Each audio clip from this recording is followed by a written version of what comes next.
Welcome to the Sultan of Small Talk. I'm Chris Carbone. Today, what we're going to talk about and focus on is how you can make more money in this down economy. One thing in particular is a lot of people have lost some jobs. And if you didn't lose your job, maybe you got some hours cut back, or you're looking at maybe finding some side hustle that can inevitably lead you to more money for your family. One thing that I've found for sure is Craigslist can be a great avenue for that. That's what we're going to cover today. Stay tuned. It's going to get good. Back in 2008, we also suffered from a really bad economy. I remember I lost my job that year. So I had to get really clever on how I could make some extra money because I had a new baby on the way. And what I noticed was repeatedly, I'd go home on the same pathway home. Driving, I would see a vehicle or a commercial vehicle out in front of this house. And this guy was trying to unload, I guess, his entire pool business. And sometimes it would make some sense. He'd put like a blue pickup truck that would make some sense that somebody might want to pass by and buy it. But in this case, he had one time a triaxle dump truck. And then a week later, after that did not sell with his handmade sign, he had an actual crane. I'm talking about a regular residential street, and there was a crane there with a big for sale sign on it. It didn't make any sense. I didn't know much about commercial equipment, but what I did know is this guy needed a little bit of help. So I decided that a strategy that may make some sense for me while I was unemployed was trying to see if I could help him sell some of the things that he was poorly misusing. I waited until I saw something that made a lot of sense. One day he put out a utility trailer. This is the kind of utility trailer that is not enclosed like a landscaper, but all kinds of commercial guys would use them for towing equipment and maybe lawn equipment or possibly a skid steer. And I knew right away that this was something that I could probably help him with. So I called him up using the telephone number that he had boldly emblazoned on the trailer. And I started asking him some questions. And he seemed really personable because the reality is he thought I was a prospective client. I started asking him all the details about this trailer. First, how long was the trailer? And does the brakes work? And does it have a clear and free title? Some of those questions. And when he got to the measurement question, he goes, I don't know for sure, but what I will do is I'll put a tape measure on it right now if you hold on. And I felt really awkward because I was a bit of a voyeur. I was actually making this call from across the street, and I saw him come out of his building and go put a tape measure on it, and he started to get back on the phone and he says, it's 16 feet by 7 feet and the brakes work really good. And I know for sure I just changed the light bulbs. So I said, that sounds great. I'm interested. And I think I've got an opportunity to talk to you about it a bit tomorrow, but I got to check in with a friend. And then I paused. I didn't know what to do. I knew I wanted to help him, but I definitely felt awkward that I was posing like I was a prospect. So the next day I called him up as I said I would, and I said, can I come over and see the trailer? And he said, by all means, it's available. So when I saw him, I said, my name's Chris. We chatted on the phone, and I want to be clear with you. I don't really need the trailer for myself, and I really think that I could help you because you keep moving all of this commercial equipment out here and it never seems to sell, and then you end up putting it back in the driveway, and inevitably, I don't think it's working. Maybe I can help you sell using the internet.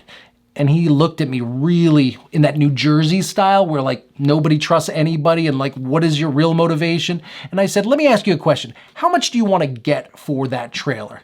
And he was skeptical, looked at me funny, and he said, well, if I could get $1,200, I'd sell it to you. And I said, okay, well then what about we do it this way?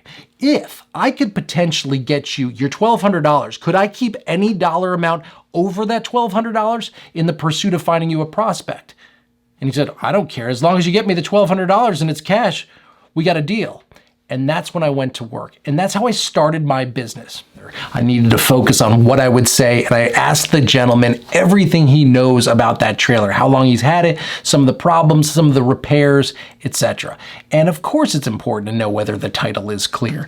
But I wanted to ask every question that a prospective client could ask me so I wouldn't have to bombard him with questions all the time in the real sales process. And then when the ad looked really good, I knew that I could answer those questions and everything could move very smoothly. One thing I want to go ahead and mention as a side note, when you are doing this, you want to take as many vivid, high resolution photos as Craigslist or eBay could ever allow for. For example, if they allow for 20 photos, don't put 3 lousy pictures up. Use 20 pictures and make sure they're great, and interior shots and exterior shots and from every angle. And if there is some damage, make mention to it and one really good shot of that as well. But what I did was it took 1 week and I had 3 prospects that were interested. 2 people came by, and on the second time, the gentleman said, I will buy it. And that transaction happened. The guy came with $2,100. He gave me the $2,100. I gave this guy, Mark, $1,200, and I pocketed $900 for myself. What's excellent about this is it was my first ever attempt towards selling for a piece of equipment I never knew anything about. I never drove it, never used it, never leased it, never had to put it in the yard or store it. I had no inventory. He said, that's great. Let's do all of these vehicles that I've never been able to sell. And there we went. That was how my business got started. I had sold for him the skid steer that he was trying to sell. I had sold for him a mower that he was trying to sell. I later sold for him a crane. Well, that crane, it had its own problems. I remember when a guy and 2 of his brothers came from Pennsylvania just to check it out and buy it. 5 hours, mind you. He set it up, he started it up, and the thing blew up. The hydraulic fluid was coming out of the top as if we just hit, black tea oil. It was crazy. And I guess they didn't want to buy it. And I guess we weren't going to sell it. But it was a fun experience. But everything other than the crane was sold within that month. And he loved me. And what was great is this contractor knows other contractors that have things. And let's get back down to the most basic philosophy. Right now, when times are tough and economies are bad and people haven't been working so much, they don't want to hold on to things that are assets that don't necessarily bring them money. So if there's an extra truck or if there's an extra piece of equipment that they're only using when it gets super busy, they want to unload it because it costs them money in insurance and oftentimes storage fees and some other things. So knowing this, you can go ahead and call on contractors and see if they've got any new items that they would like to sell. Not new, but used, of course. And what's great is they're going to be open-minded because if you can bring them money as a broker, they're going to go ahead and respond favorably. The best part, I'll tell you. This guy tells 2 of his friends that I exist. Pretty soon my phone keeps ringing, but it rings because I'm placing a lot of ads for commercial equipment. And it also rings because it starts a little bit like this. Hey, is this Chris? And I say, yeah. And he goes, I heard you could sell anything. And I go, maybe. What do you got? And that's where it started to get very exciting because what started with just being a very small niche grew to a much bigger, broader audience of things. People have things to sell. And I'm telling you, when the economy is bad, they want somebody who's got skill to help them sell it. And I'll tell you something. Business owners who own a bunch of equipment don't really necessarily know how to sell it. And if you have some skills, a little bit of marketing savvy, and you're better in writing ads than other people, you're going to go ahead and really excel.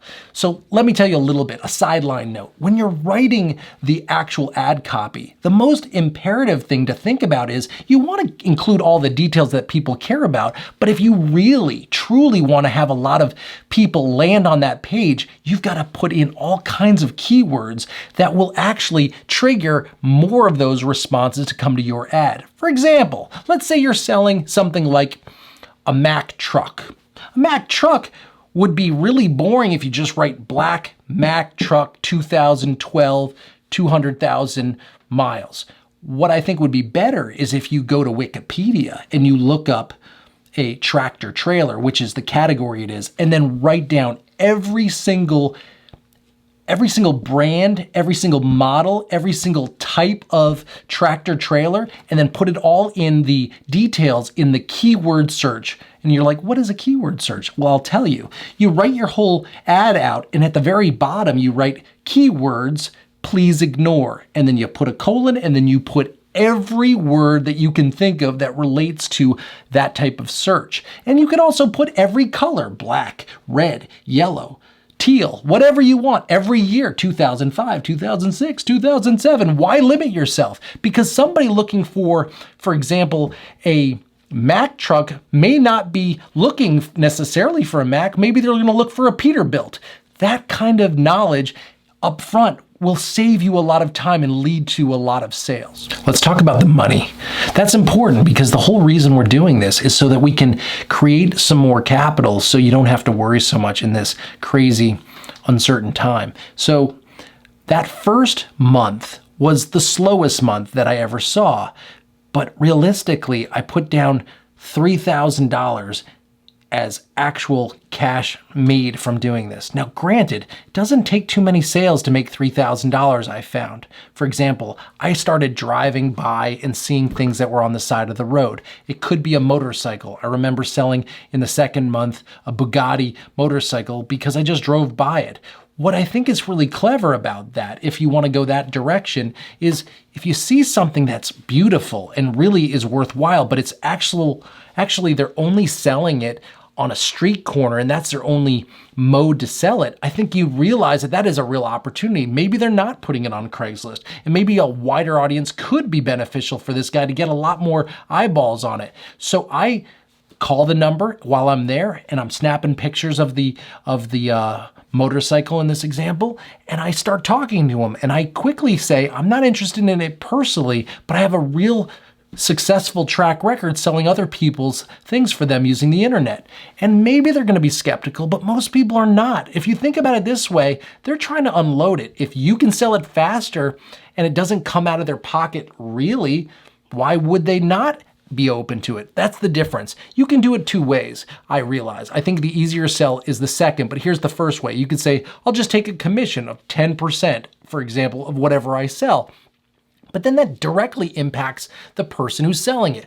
But if you ask them, what is your bottom line where you really need to get this price, that you would feel comfortable with this transaction price, and then they tell it to you, then ask them, well, if I make any more than that dollar amount, could I keep it as a profit for myself?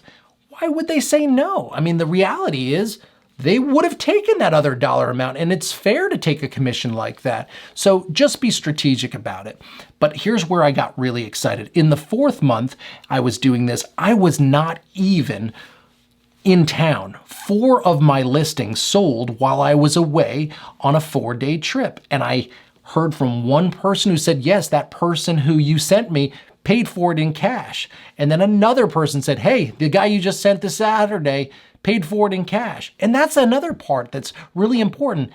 Try to insist that it is always a cash transaction. Try not to get a check. This is Craigslist. You don't trust people with checks. Most people are prepared to pay in cash. But here's the final thing that I really want you to focus on. You are going to have this mindset. It's not yours to begin with. You never owned it. You never drove it. And so when you have the telephone call with somebody, you say this.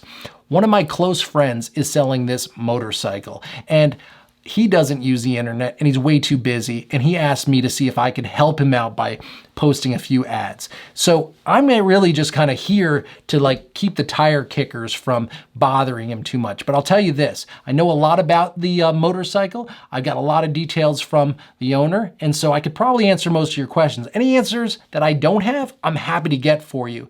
But here's the cool part. You can also, since you set it up that way, you can tell them, I could also tell you what I think he's going to sell it for. And it seems like an insider trading thing because it doesn't really hurt for you to tell him what his bottom line is. Now, the funny part is that bottom line is your bottom line, whatever you want to sell it for. So let's use an analogy. Let's say the guy really wants $6,000 for a motorcycle, but you think you can go ahead and get it for $7,000, but you might put it on Craigslist for $7,450. Now you've got that $450 in there to go ahead and negotiate, but help him negotiate when it's really just going to help you. So I hope that all makes a lot of sense. The best part of it was after 6 months, I knew I had free and clear $46,000, and I was only doing this for less than 15 hours a week. Thank you so much. This was a lot of fun. I'm Chris Carbone, the Sultan of Small Talk, and We're going to have great content like this. If you really enjoyed it, I know I really had a great time revisiting some of those memories and those moments that I created so many years ago. And I know this is going to be successful for you. And I want to hear about your success with this.